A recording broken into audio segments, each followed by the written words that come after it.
INF 백경수입니다. 예, 저희가 중국 주식시장을 이제 산업별로 저희가 체크해보고 있는데요. 오늘 시간은 부동산 산업 소개 및 그 대표 기업에 대해서 알아보도록 하겠습니다.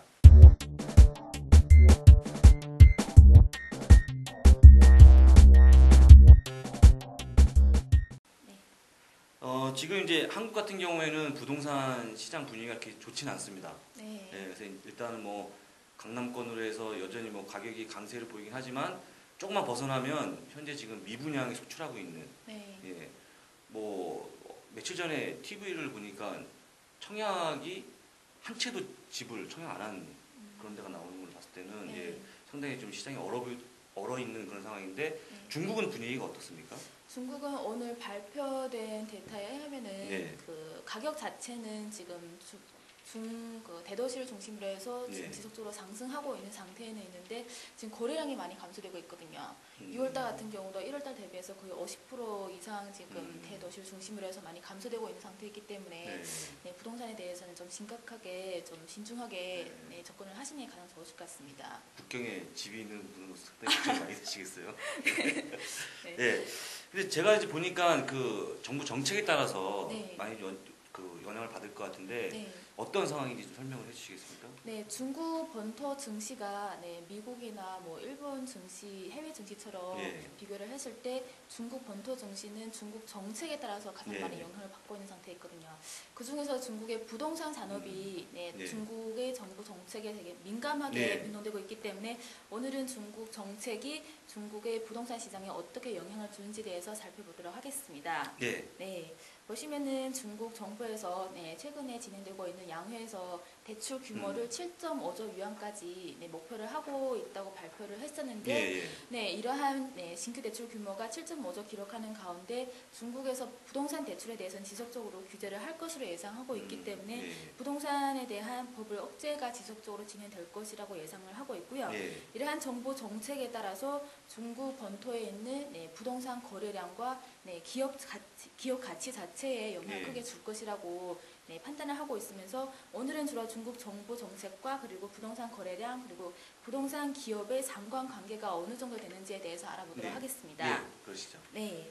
첫 번째 먼저 1998년부터 예. 2002년도까지 지금 첨부된 리포트를 보시면은 상세하게 나와 있는 상태이고요. 예. 네, 보시면은 네, 대출 규모 자체가 개인 대출 규모 자체가 100% 이상 증가되었습니다.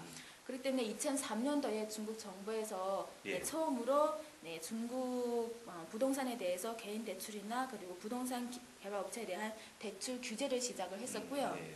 그렇기 때문에 첫 번째 그림을 네, 첨부되어 있는 리포트 중에서 첫 번째 그림을 보시면은 예. 네, 2001년부터 2009년 주택 판매 면적 전년 동기 대비 증가율 차트이고요.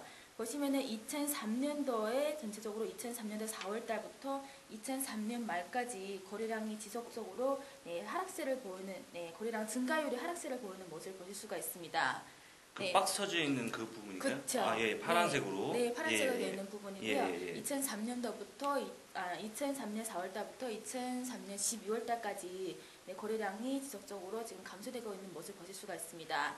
그리고 그림 2에서 보시면은 예, 부동산 산업의 포가 시장 포에 대비해서 지금 지속적으로 하락세를 보이는 모습이고요. 예. 여기에서 저희가 알 수 있는 내용은 부동산 기업의 피해가 낮아진다는 얘기이기 때문에 예. 전체적으로 이러한 규제 정책에 따라서 주택 판매하고 있는 이런 거래량이 감소됨으로 따라서 기업의 가치 자체가 하락세를 보이고 있다는 모습입니다. 그렇군요. 네. 앞에 봤던 거는 2003년도. 네, 그렇죠. 예. 2003년도의 사례이고요. 예. 네, 다음은 2007년도부터 2008년도 사이의 사례를 살펴보도록 하겠습니다. 예. 2007년도에는 다 아시다시피 중국 경제가 가장 빠른 경제 성장률을 보이면서 부동산에서도 지금 버블이 있었다고 전체적으로 지금 우려가 많이 확대되었었습니다. 예. 이러면서 중국 정부에서는 뭐 금리를 인상하거나 지급 준비율 인상 이러한 여러 가지 규제 정책을 실행을 했었고요. 그리고 두 번째 주택 구입할 경우에 이러한 보조금 비율을 기존에보다 많이 상향 조정한 상태에 있었기 때문에 규제 정책이 지속적으로 실행을 했었습니다. 그렇기 때문에 그림을 또 보시면은 세 번째 그림이고요. 보시면은 중국에서 2007년도에 전체적으로 거래량이 지속적으로 증가세를 보이면서 주택 판매 가격 지수가 크게 상승하고 있는 모습을 보실 수가 있습니다. 네, 그리고 아까 말씀드린 바와 같이 이러한 가운데 중국 정부에서 주택 구입 보증 비율을 상향 조정하거나 그리고 대출 이자를 상향 조정하는 이러한 여러 가지 방법을 통해서 규제 정책을 실행을 했었고요. 예. 그림 4를 보시면은 차트 4를 보시면은 주택 판매 면적이 전년 동기 대비해서 증가율 차트인데 2007년도부터 2008년도 자체에 지금 거래량이 지속적으로 하락되는 모습을 보실 수가 있습니다. 예. 네. 그리고 바로 옆에 있는 그림 차트 5번째 되는 차트를 보시면은 아까 말씀드린 바와 같이 2007년도부터 2008년도까지 부동산 산업의 포가 전체적으로 시장 포에 대비해서 지속적으로 하락세를 보이는 모습이고요. 앞서 말씀드린 바와 같이 전체적으로 이러한 규제 정책으로 인해서 거래량이 지속적으로 감소를 하고 있으면서 기업 가치가 하락세를 보이고 있다는 모습을 말씀드리고자 사례를 분석해 봤었습니다. 미국도 이제 그 주택 가격 지수를 한 20대 주요 도시의 가격을 이제 채취해서 표로 만드는 게 있는데 중국 같은 경우에도 이런 표가 나오는 거는 대도시를 얘기하는 거겠죠? 네, 대도시 70개 도시를 중심으로 해서 70개 가격을 나오는 제가 흔히 이제 뭐 북경, 상해, 뭐 심천 정도가 이제 네. 한국에서 좀 알고 있는 거고요. 네. 70개면 전체적으로 다 이렇게 그 반영한다고 볼 수가 있겠네요. 그렇죠. 거의 중소형 도시, 서형 도시를 제외하고 대형 도시나 중형 도시는 다 포함되었다고 보시면 되시고요. 예. 그 다음 말씀드리고자 하는 내용은 2009년에 중국 정부에서 규제 정책으로 인해서 부동산 거래량과 기업 가치가 어떻게 변동되었나에 대해서 살펴보도록 하겠습니다. 2008년도에는 다 아시다시피 중국에서 금리를 인하하고 그리고 감세 정책을 통해서 글로벌 금융위기 가운데 전체적으로 부동산 산업에 대해서 지원을 많이 했었습니다. 그렇기 때문에 투자 심리가 회복하면서 2009년에는 거래량이 크게 상승하면서 부동산 가격 자체도 지속적으로 상승세를 보였거든요. 지금 그림 차트 6번째로 되는 차트를 보시면은 지금 2009년도에는 전체적으로 부동산 가격 자체가 지속적으로 상승세를 보이면서 중국에서 거래량과 가격 자체가 지속적으로 크게 상승세를 보이면서 우려가 많이 확대되었습니다. 그리고 중국 정부에서는 2009년 12월부터 본격적으로 부동산 조정 정책을 실행을 했었고 이로 인해서 부동산 가격 자체가 조금씩 하락세를 보이기 시작을 했었습니다. 그리고 토지를 들어서 중국 정부에서는 토지 구입할 경우 계약금 전체의 50%를 상향 조정하거나 그리고 개인 주택 거래할 경우에 이러한 감세 정책을 조정하는 이러한 여러 가지 규제 정책을 실행을 했었습니다. 그렇기 때문에 그림에서 차트 7번째 되는 차트를 보시면은 주택 판매 면적이 전년 동기 대비해서 소폭 지금 하락세를 보이는 모습을 보실 수가 있고요. 그리고 옆에 차트 8번째 되는 차트를 보시면은 아까 말씀드린 바와 같이 부동산 산업의 포가 시장 포에 대비해서 하락세를 보이는 모습을 보실 수가 있습니다. 아, 그렇군요. 종합적으로 내용을 보면 정부의 정책에 따라서 이게 좌지우지 된다고 보시면 될 것 같은데요. 그렇죠. 정부 정책, 규제 정책에 따라서 거래량이 감소되면서 기업 가치 자체가 하락세를 보이는 모습이라고 한국의 경우는 그 한때 부동산이 그 버블이 끼면 정부에서 어떤 방법을 써도 잘 통하지 않는 경우가 있었거든요. 중국 같은 경우는 잘 통하는 걸로 일단 표를 보니까 그렇게 보입니다. 제가 앞에 사례 3개를 말씀드렸던 원인이 지금 중국 현지에서 양회를 통해서 지금 부동산 산업에 대해서 지속적으로 규제 정책을 발표를 하고 있는 상태이고요. 그리고 중국에서 거래량 자체가 지속적으로 감소세를 보이고 있습니다. 데이터를 보시면 아시겠지만 지난달에 2월달에 상해 주택 거래 면적이 1월달 대비해서 무려 50% 이상이 감소되었고 그리고 북경 같은 경우도 거래량이 32% 감소가 되었습니다. 이렇게 거래량이 감소하고 있는 과정에서 중국 정부에서 규제 정책을 발표를 하게 되면은 부동산 가격 또한 하락세를 보이지 않겠냐고 판단을 하고 있기 때문에 이러한 사례를 말씀드린 거고요. 그러면 양회 기간의 부동산 주요 정책, 규제 정책에 대해서 살펴보면은 첫 번째가 보장형 주택 공급을 확대한다는 내용입니다. 여기서 보장형 주택이라고 하면은 일반 주택이 아니라 저소득층을 위해서 제공하는 주택이고요. 이러한 저소득 주택을 제공함으로써 일반 주택 가격이 떨어질 가능성이 크기 때문에 부정적인 효과를 줄 수도 있습니다. 그리고 두 번째는 물류세금을 징수하는 정책이고요. 이것은 전체적으로 자산세를 자산 보유세라고 보시면 되십니다.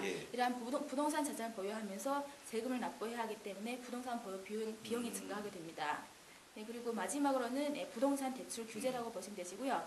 이러한 규제를 통해서 중국 정부에서는 부동산 버블을 억제할 것을 예상하고 있으면서 부동산 거래량 하락하고 있는 가운데 부동산 가격 또한 하락세를 보일 것을 예상하고 있습니다. 그렇군요.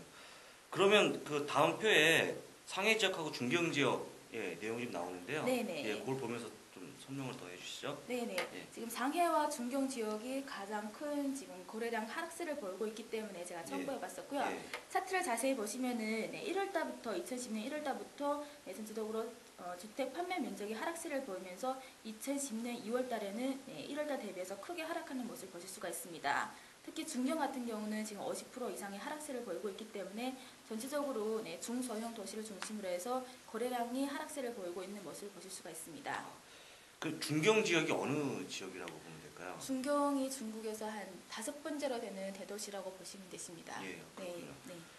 그러면 전체적으로 지금 내용 자체가 네. 부동산 쪽에는 이렇게 그다지 좋은 내용은 아닌 것 같고요. 그렇죠. 예. 네, 전체적으로는 지금 중국에서 더수와 인구가 지속적으로 확대되고 있으면서 개인 소득이 증가하고 있기 때문에 수요는 확대할 것으로 예상을 하고 있지만 단기적으로 양회가 개최되고 양회가 끝나고 단기적으로는 부동산 가격 자체가 조금씩 조정을 받을 가능성이 있다는 내용을 말씀드리고자 합니다. 지금 중국 같은 경우에는 돈을 풀어서 사실은 뭐 소비 진작을 한다든지 여러 가지 그런 내용들이 많은데 부동산 전체를 규제하는 이유가 어떤 게 있을까요? 주로 지금 버블이 많이 확대되고 있는 상태에 있기 때문에 투기 쪽으로 실제로 개인 주택 수요로 인해서 이러한 거래량이 확대되고 있는 게 아니라 투기로 인해서 확대되고 있기 때문에 정부에서 많이 규제를 하고자 합니다. 그렇군요. 그러면 우리가 이제 거래할 수 있는 부동산 기업이 어떤 게 있는지 그것 한번 정리를 한번 해보겠습니다. 네, 지금 차트 보시면은 상세하게 나와 있고요. 첫 번째 기업이 저희가 잘 알고 있는 중국의 최대 부동산 개발 업체인 망과 기업입니다. 네, 망과는 A주와 B주에 동시에 상장되어 있기 때문에 저희가 심전 B주 시장을 통해서 직접 투자 가능하시고요. 그리고 두 번째 기업이 중국의 해외 발전입니다. 홍콩 시장에 상장되어 있습니다. 그리고 버리 부동산, 그리고 다섯 번째가 화연 부동산, 홍콩에 상장되어 있고요. 그리고 일곱 번째가 세무 부동산이고요. 세무 부동산이 상해의 동방명주 바로 옆에 있는 88층 건물을 개발한 부동산 개발 업체이고요.